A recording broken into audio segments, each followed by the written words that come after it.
Sanibonani Dumelang Lima Joro Bonjo Mambo vipi ongaphansi nowaphezulu kumaskandi omunye ugadla omunye uvikela iso lakhe.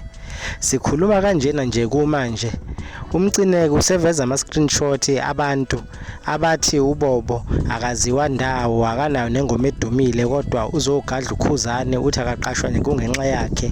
Loyo muntu ubuza ukuthi bathulele nomcineka bengasukumi belwele ukhuzane.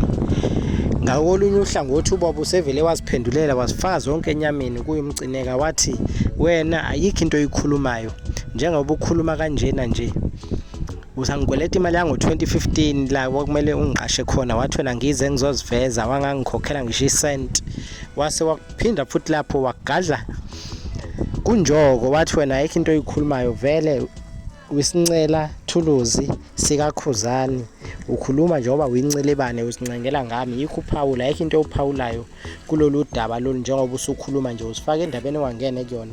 Ungasitshela kwi-comment section ukuthi ubona kanjani kulolu daba, ngathi iyaphuma esandleni noma singathi uBobo usekhathele ukukhuluma yikho ekhipha zonke izindaba ethi ufuna kuvele konke ngokuxhaphazeka kwakhe kulomculo. Zingake bese siphetho manje kuzobe ngokuzayo. Danki, ngiyabonga.